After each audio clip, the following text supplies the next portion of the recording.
This episode of XIV Reborn is brought to you by Audible. For a free 30-day trial and to receive a free audiobook, just head on over to audible.com/gamebreaker.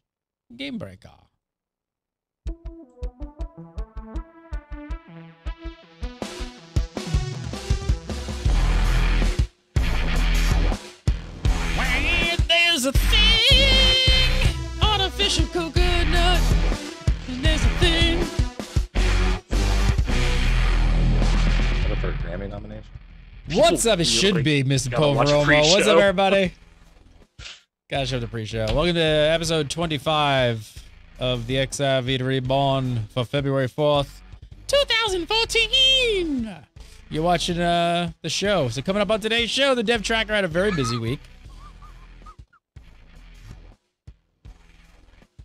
Show's over, apparently. Mr. Burn is broken already. He's got artificial coconut. So ridiculous. Chad is just befuddled. They were like, this is the weirdest XIV ever. I'm like, we haven't even started yet. We didn't start. The last live letter is going to get some clarification, and Valentine's Day spread some love throughout the Eorzea. All that and lover of Samoa's hair like Wolfman. Michael Poveromo. Growing it out. You're just like totally changing it up week to week.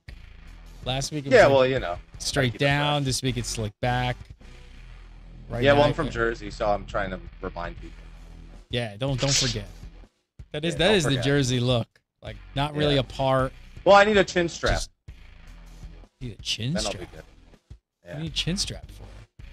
That's a Jersey thing. What do you mean? I need darker skin. Yeah, well, you just get like right around here. And that's it's a beard. You're calling it a beard? It's not a beard. Get the Abe Lincoln. It's not a beard.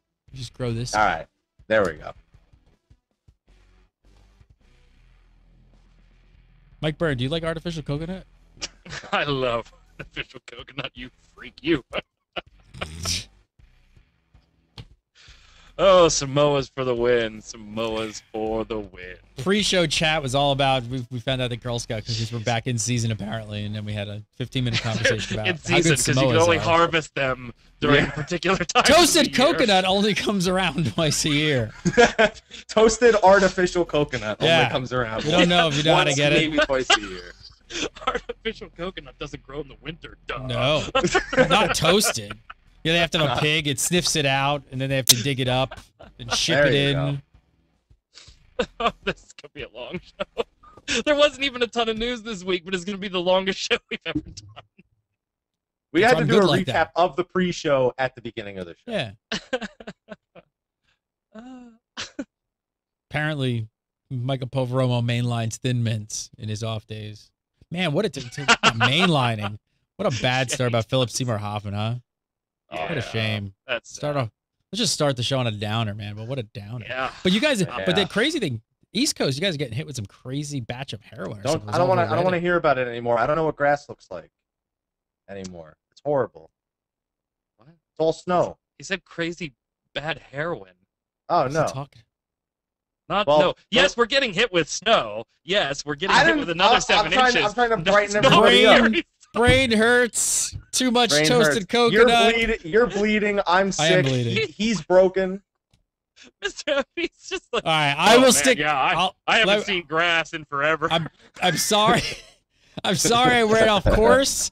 I will get back. I know we can only talk about Final Fantasy XIV. I'm sorry. Apparently. I apologize. Back on track. Okay, so the devs. They've been posting like crazy since the last live letter concluded. News-wise, it's been a bit slower this week. We're in between live letters, but the devs have kept the forums busy. Are you feeling better, Mike? Then I'm talking about Final Fantasy. You got it? Yeah, feeling better. Okay, you coming back? You coming back? All right, good. Still haven't seen grass since December, second week of December. That hasn't changed. That's still a fact. Chat says heroin is our new sponsor. That's terrible. Is that like Band-Aids with the brand name that like nobody really knows that that's not? It's an adhesive strip. Yes, an adhesive strip. All right, in no particular order, let's go through these. Let's surf through these, chat about them, maybe some solutions and things like that. We know that Yoshi P and the team are looking at tweaking, not that kind of tweaking, but tweaking. What? Have you seen the grass lately? No. All right. They're talking about tweaking the vote to kick feature. To try and not reverse, but reduce at least the abuse that it's getting. But there's a new troll on the loose. People are getting bounced as soon as they say, "Hey, this is my first time here." Be sure to give me the lost vote to kick. Gone.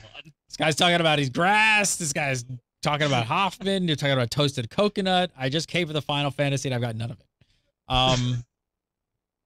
What's the deal here? There's a new troll going on with this vote to kick feature. What's the deal with the Coil troll?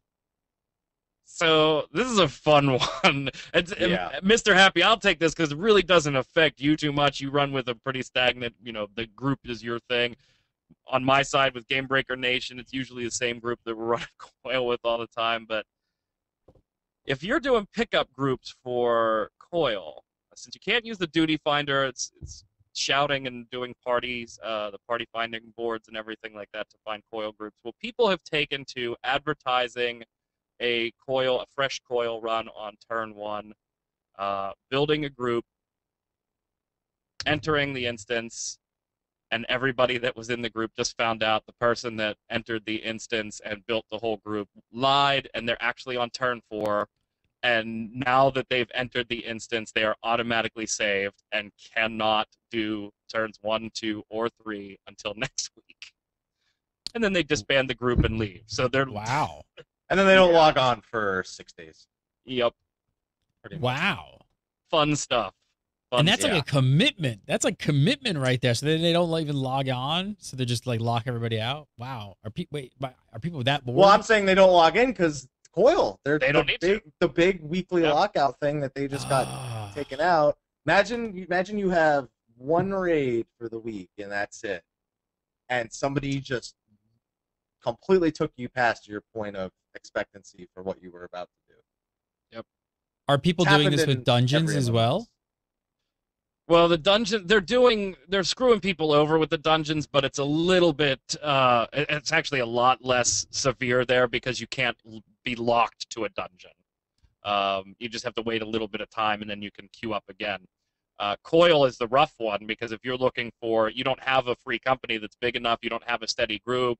Monday rolls around, the server resets, you're looking for a group, you want to go do the first couple of turns because they're becoming farmable by pretty much most of the high-end content players now.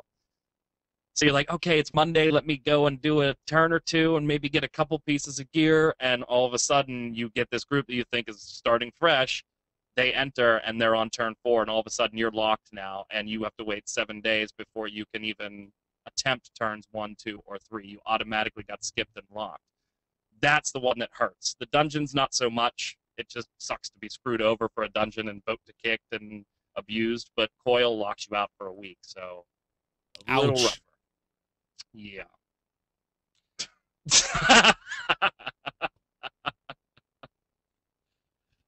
I mean, the dev reply was basically just simply that Yoshi P is aware of the issue and they will address it. So what do you think they're going to do? Any ideas on how they could go by? Any ideas about how they could fix this? Yeah. Chat right away. You're right. Report them. If somebody does it to you, report them. No question. Do it right away.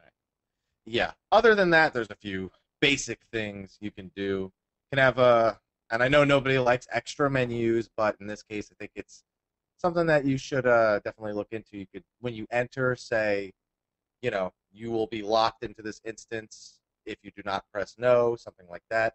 You can also not lock people unless they complete the turn, because I mean, what's the difference?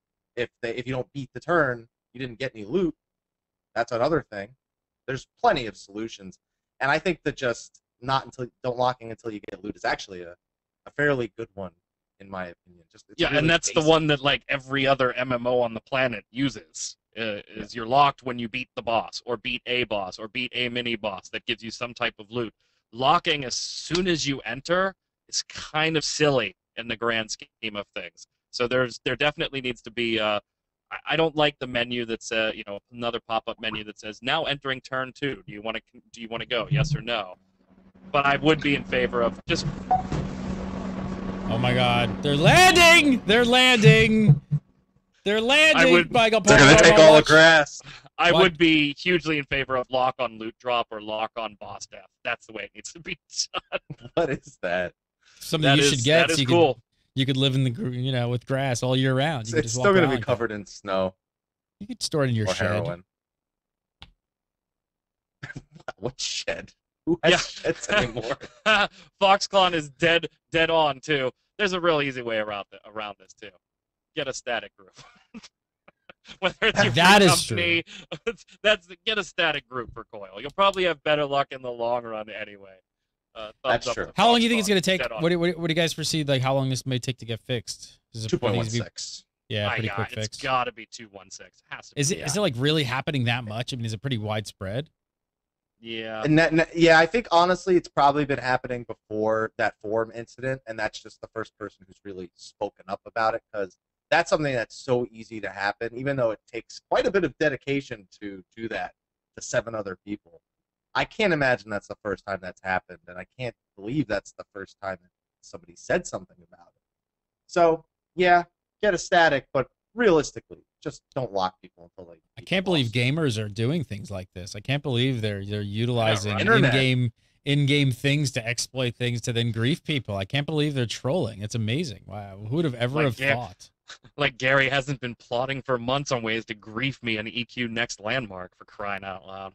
Not like the internet does that. I've already figured out one way. I have. I want to see that. So we'll do that. We'll do that this weekend, maybe. All right. Speaking of the Duty Finder stuff, the devs also acknowledged that they're looking into the super long queue times for PvE items. What's going on here? Is this just a shortage of tanks, or is there some other problem going on? Like, what's the cause of this? I've been playing around with queue times a little bit because I've noticed some abnormalities in queue times. Not so much necessarily that some are too long, but it almost feels like the Duty Finder is looking at specific jobs and giving, like DPS jobs, and giving certain ones higher priority in the queuing system, maybe based on the groups that are out there. And people who watch my stream or even some of my videos can see I could be on Monk, get a queue in less than 30 seconds for almost anything. If there's a lot of people, Titan hard mode, high-level dungeons, low-level dungeons, Crystal Tower, less than a minute queue times as Monk.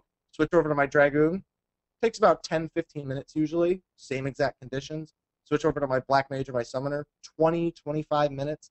I'm seeing differences in the DPS jobs. I don't know if there's some sort of algorithm involved to maybe try and balance out the parties people are getting so they don't get maybe 4 bards in Titan hard mode. But something isn't right there. I don't think it's a shortage of tanks or a shortage of healers.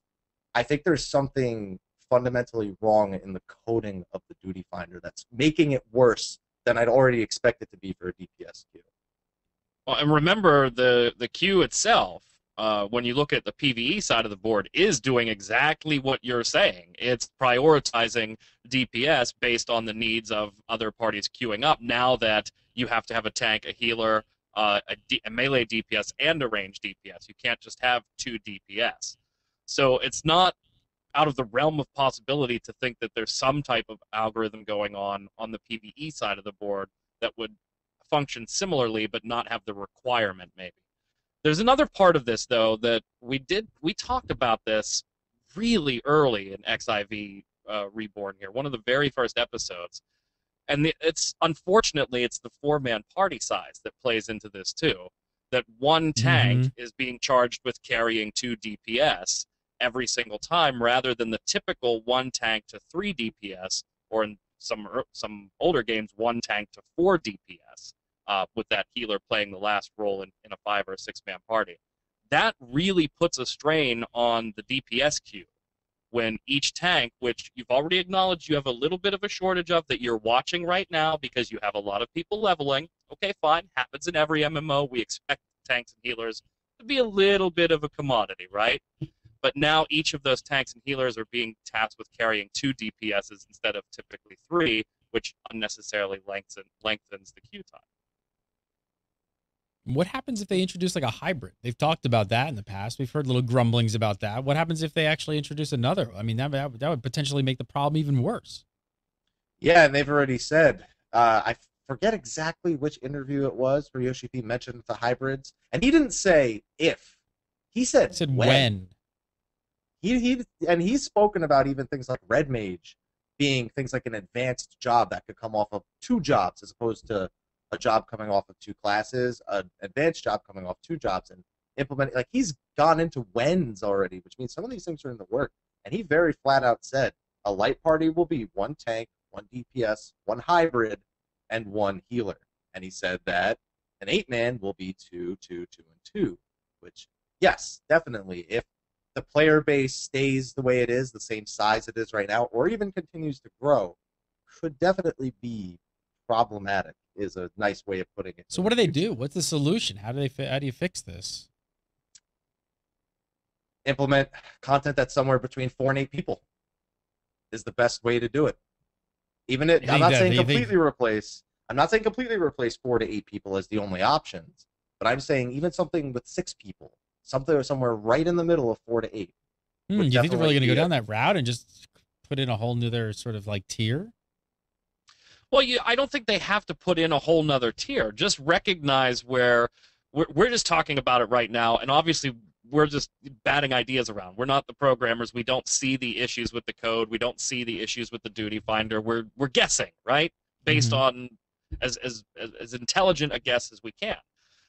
They don't have to change things. You don't have to revamp the content that's there. But looking forward down the road, we know we want to put in a hybrid role. We know we're having a DPS to tank ratio problem. We know we're having a tank population issue that we're monitoring right now to see if we can influence it. The answer here is not get more people to play tank by throwing 900 incentives on it, because you're essentially making people play something because they feel like they have to, because they want the incentives, not because they enjoy playing it. That's never the answer. But looking down the road, start developing the future content, like Happy said, for 5 or 6 people. You know, it's no big deal to leave everything as it is right now for 4-man, because it's going to be in a patch or 2, you know, irrelevant anyway.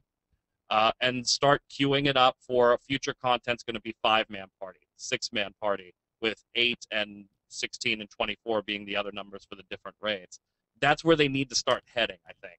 I don't see, maybe I'm overlooking something, chat can correct me, but I don't see another solution here besides opening this up to more than 4 people for light party, because hybrid will kill that. Now you're talking about 1 DPS to 1 tank to 1 hybrid to 1 healer, and your queue times for anything besides tank and healer. So the one thing about this though is that this sounds like a solution that is not going to come very soon.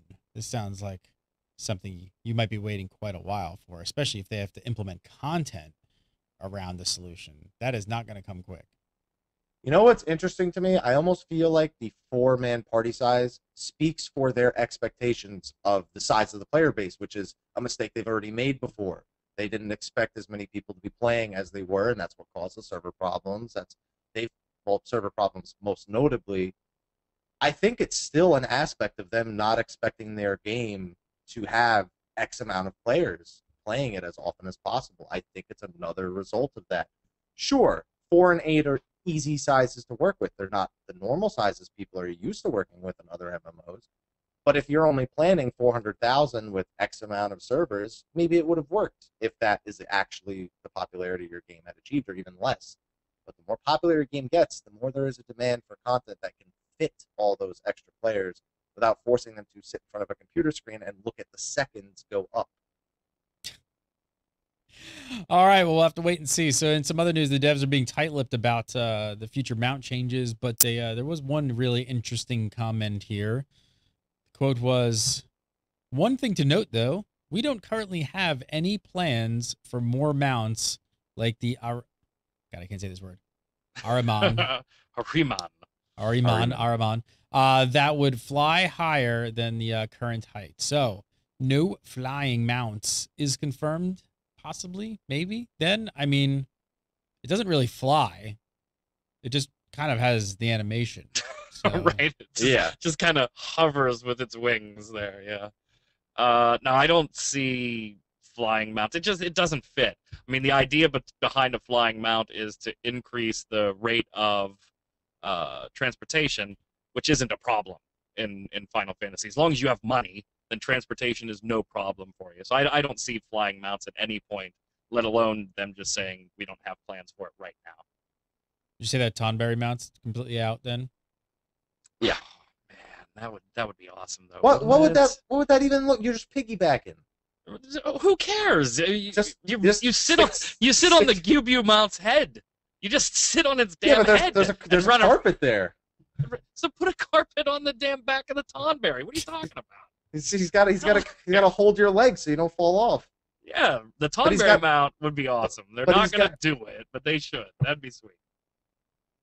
I want to. All right, we got a few more odds and ends to talk about, but first I want to tell you guys about a great deal we got going with Audible. So happy to have these guys on as sponsors, and I want to hook you up with a free 30-day trial and a free audiobook just by going to the URL audible.com/gamebreaker. If you've not done so, if you've not checked out Audible, you got to check out Audible. Audiobooks on your iOS or Android device.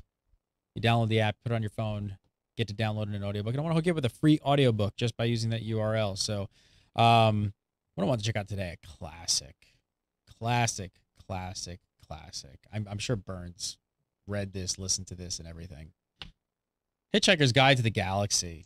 Ah, the Pan-Galactic Goggle Blaster. Oh, and it's dramatized. Hey, take a look. Can't win, you know.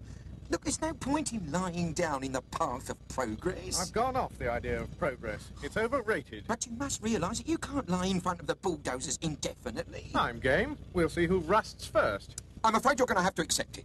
This bypass has got to be built, and it is going to be built. Nothing you can say or do. Why has it got to be built? What do you mean? Why has it got to be built?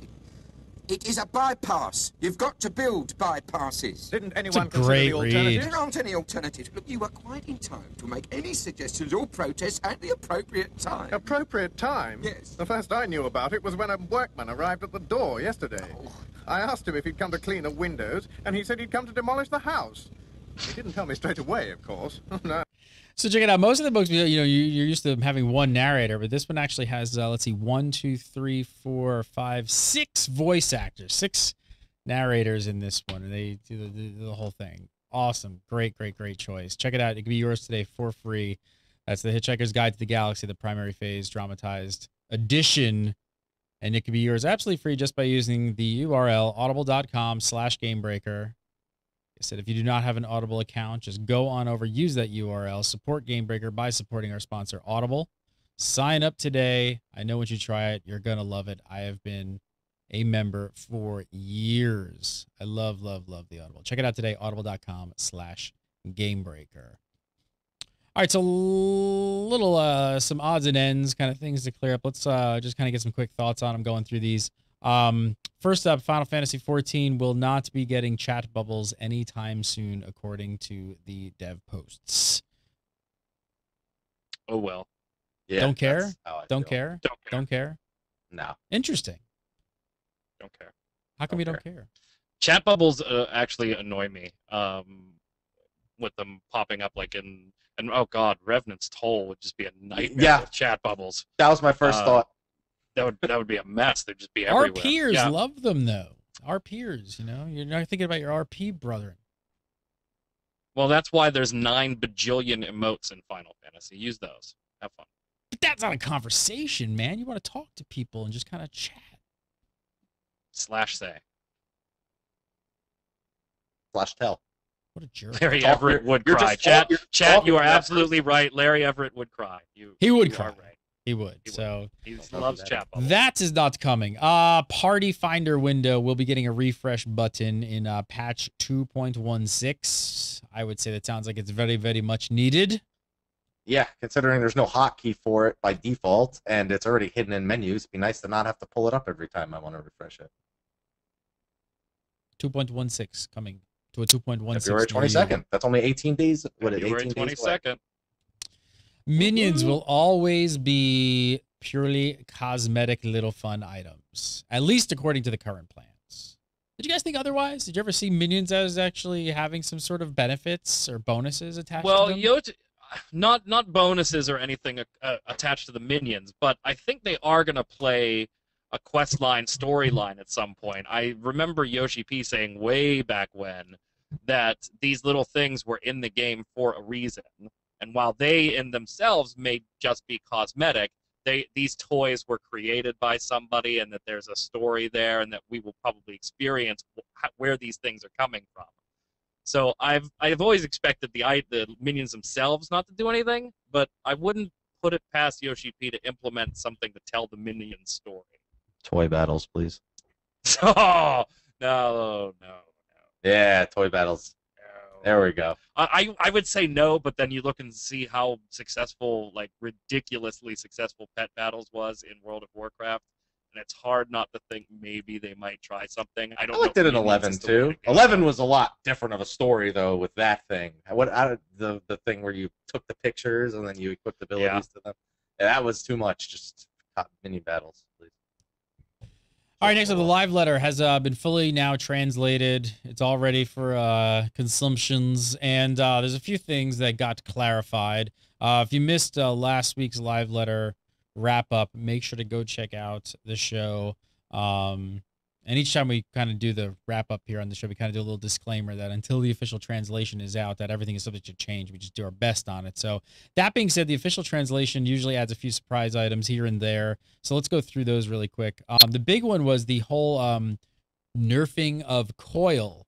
We chatted a lot about that last week. So we know that higher gear plays into making the first 5 turns easier, correct?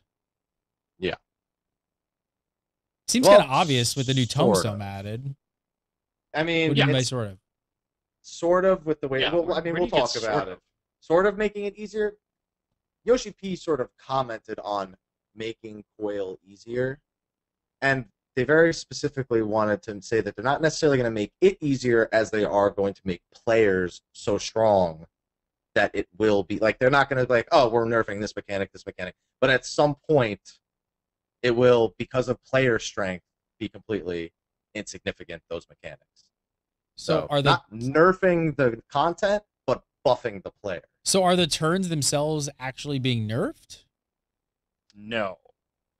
Which is what we got last week when we did the review. It led, kind of down that road that the turns were going to be nerfed, the player's gear was going to increase.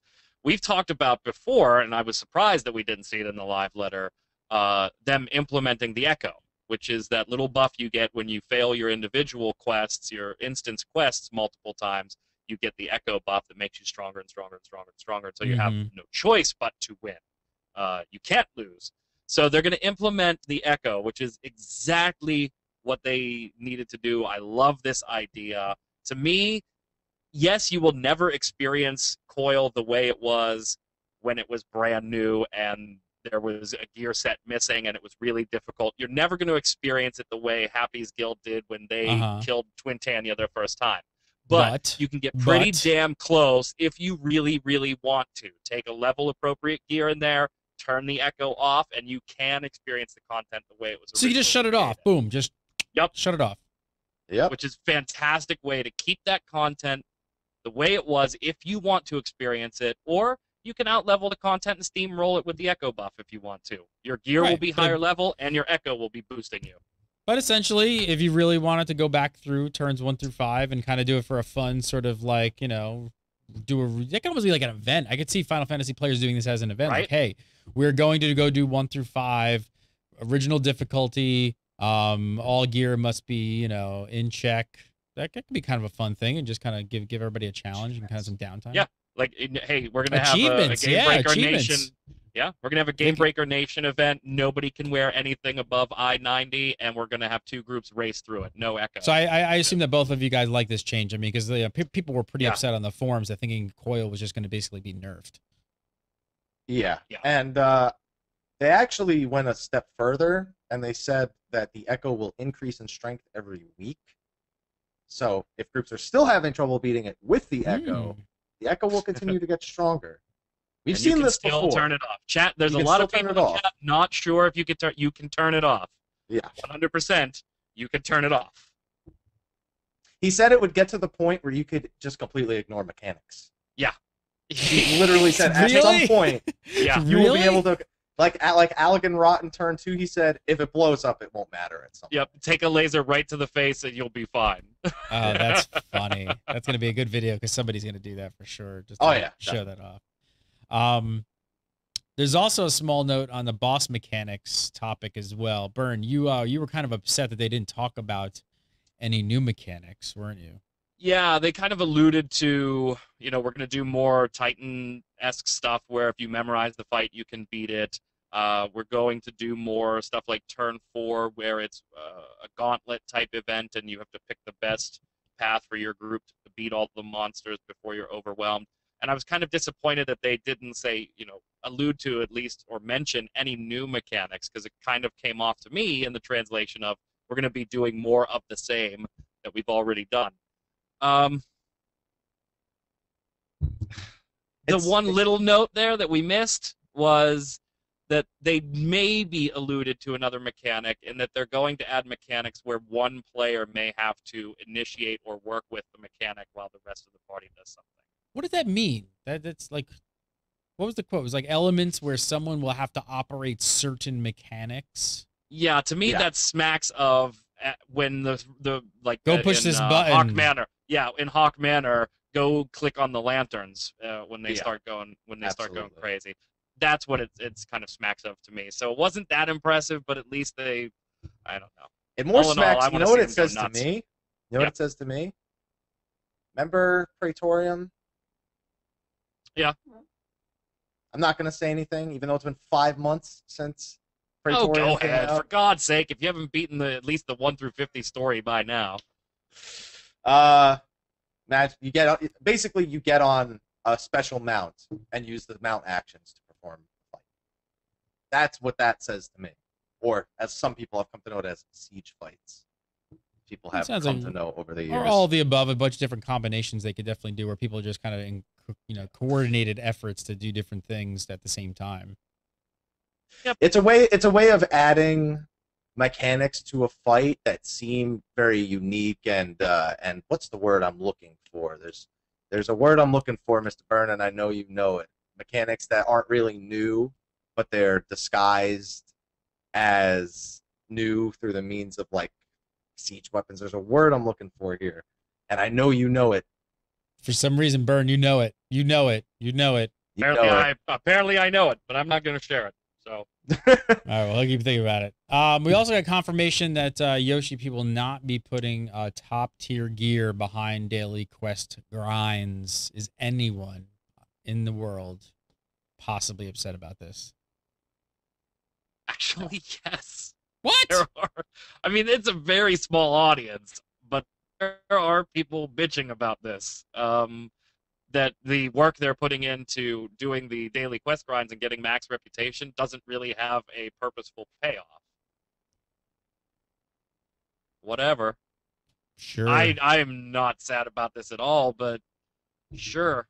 One thing you are going to be upset about, though, is that he has apparently no problem at all putting minions behind a massive grind. Nope. So. Nope. In fact, I just hit this week the max rep for both of the current beast tribes. And so not only did I get to max rep, Gary, but then I got to turn around and spend 300K to get the mounts and the 2 minions. And you know what's funny about that? They also said they have no problem making those expensive. Yeah, and multicolored. Like they'll put the Drake in there in a couple different versions. This sucks so bad for me because I love those damn minions, man. He collects everything. That's a nightmare. That's like an OCD nightmare for Burn. It is big time. But I have the Drake mount. I have the Goobu mount. I have all the minions in the game except for the 270 day. I'm doing well. So far. The Valentine's event started today, right? It starts today. Yeah. Yes. What's the deal going on this? What's the story with the old Valentine's Day event? Lucky, but trying to get some. That was a great Grammy performance. Oh, wasn't it? It was fantastic. So good. Yeah. Anything special about this event, or is it just fate related like all the rest of them? not fate related. It's more like the Halloween event that we spoke about, where you go through a line of quests and reach the end, and that's your achievement. But I do want to say one thing. There was at least, and Gary, I know this is going to shock you, cross-player involvement. You actually had to, at some point, interact with another player during these quests. He's back. Yeah, so it wasn't much. It's almost completely negligible, but you actually, at some point, have to trade with another player, which we haven't had to do yet. And I know that doesn't seem like a lot, but that seems like a step in the right direction. I want more events where you don't just, hey, I'm alone and I'm going to go through this quest line and see you guys in 15 minutes. I would like to see things that involve working together with other players, little things like trading chocolates.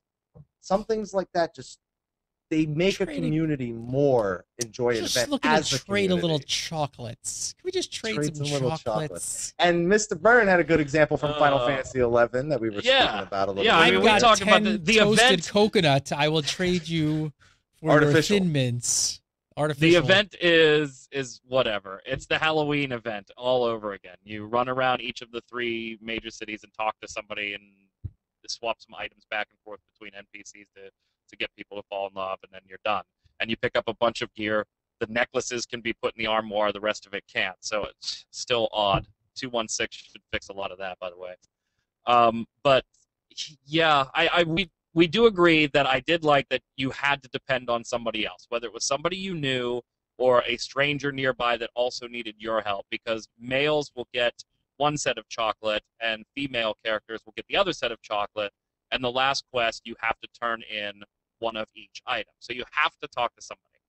What I really liked about Final Fantasy XI events, things like the Easter egg hunt for people that played that, you remember what that was like. Every time the Easter event rolled around, that's all the cities was just shouting for people to trade different lettered Easter eggs and sell them, and it was just a big deal. You interacted with everybody. Everybody had a bazaar up. It was a little more community-oriented or community building.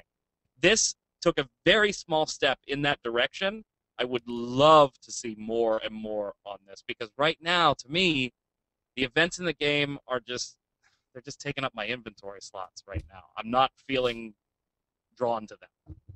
So tell me about this. I was a little confused by this. I saw there's like a list of like outfits and stuff and like, you know, for rewards, pretty much the norm, which is it's pretty much like the normal standard stuff. But there's 2 items in here I really wasn't sure about. These prismatic hearts. They come in a left and a right version. Yeah. What do these do? So nobody, I didn't know. I'm not going to pretend I did until I got them. I had a suspicion on what they did, but it was not confirmed. I thought they would generate something you put together. You'd have a prismatic heart, and then that item would in turn be used in a quest or something like that. No, it actually is it's kind of an emote of color that goes around your character. Yeah. Love. So the one on the left has used the left, and the one on the right has used the right prismatic heart, and now they can stand together and take a picture. So when you trade chocolates, you can take a selfie, and okay. The one thing that I will give credit here is Square Enix decorates the hell out of the city-states for their events. I mean, they are crazy decorated, so kudos there. But I want to see more out of these events, and that's probably just being greedy, maybe. I don't know. Hey, speaking of events, when does Lightning Returns actually come out here in the U.S.? Oh, in the U.S. A couple days. What 11th. Is it, the 9th? 11th. Either of you guys buying it? Yes. Oh, yeah. Yeah, Collector's Edition. Yep, and the Lightning Fate is up and running again. If you missed it back in December, it also started today. So if you were not high enough level back then, you can go ahead. Every 2 days, it'll open up a new part, just like it did last time. There you go. All right, let's do some viewer questions. If you guys have questions for the XIV crew, send them over to submit at gamebreaker.tv. And if you have video questions, we love video questions. Record yourself up on YouTube, make it like 30 to 60 seconds. Send us the link to submit at gamebreaker.tv, and we will put you on the show. All right, first up this week, Jamari Black Fox Pickens. That's an awesome name. says, can we get a higher penalty from death? It's a hardcore player right here. I don't know if it's hardcore. There's like no penalty for death right now. Yeah. Unless you die and get rezzed in an instance, and then you have weakness for a little while, there really is no penalty. Even the repair cost is super, super negligible. I would like to see a greater penalty for death. I agree. Would you be, P? What would it be, is my question. I don't know. That's the hard part. I mean, back in the old days, you used to lose XP to the point that you could lose a level. Remember in EQ, you could lose a level. And I didn't mind it. You lose could lose it Final 11 too. Fantasy XI too. You could de-level. And you would get this Final super Fantasy embarrassing noise. And everyone around you would be like, ha ha. De-leveled. You would end up completely naked because all your gear was for that level, and then you would cry because they'd kick you out of the party because you were useless. Do you think they would ever do that in 2014 with 14? Never. No, and it's kind of sad because I don't even count that as a hardcore mechanic, right? You can make death scary without making the game hardcore. In Final Fantasy XI, there are zones with when the level cap was 75. Now it's a totally different game now, but when it was 75 and you were max level, there were still zones that you were afraid to walk through alone. Even though you were max level and had great gear and everything, you were afraid to go in those zones. Not only because there was a death penalty, but because you could get royally screwed by those people, by those monsters in there. I'm not afraid to go anywhere in Final Fantasy XIV, and I'm not afraid to drag 17 monsters with me when I'm zoning through something right now. As far as exploring the world, I would like to see something more there. As far as make me scared of dying. But that doesn't feel good. Yeah, unfortunately, you're right. It's Gary's feel-good slot machine. All over again. That's exactly what it is. All right, next up, Nick hits us up with a video question. And I gotta say, he's wearing a pretty awesome shirt, by the way. Yes, he is. Hey, XIV Reborn. This is Nick, and I've got a question for you guys. With Binding Coil going into Duty Finder in 2.2, what kind of changes are we going to be seeing to make it more Duty Finder friendly? After all, as Mr. Byrne can attest, ADS hard mode is fine if you're doing it in a free company, but doing it as a random duty is not going to be much fun. What do you think there, Ms. Byrne? Hard mode? Yeah. You mean the way it's supposed to be done? Right. When have you called it hard mode? Well, what he's referencing there is we kind of just threw together a group last week, I think it was, and just tried to do it. We didn't have any bards. We didn't have any monks. We had 2 paladins as our tanks, and so we went and tried to do turn 1. And ADS, the very first battle, was probably the hardest thing. We got through all the way up through turn 4, but ADS we wiped on like 10 times with the interrupts and stuff. So I can see how random queuing. What I think's going to fix that, though, is not only the echo buff, which we mentioned earlier, but also the gear. I mean, even the dungeons that are being added to the game, the new dungeon and the 2 hard modes, Yoshi P's already confirmed that gear is going to be commensurate with the difficulty, and the difficulty is more difficult than anything in the game currently. So Duty Finder people are going to have better gear that they don't have to farm for right now.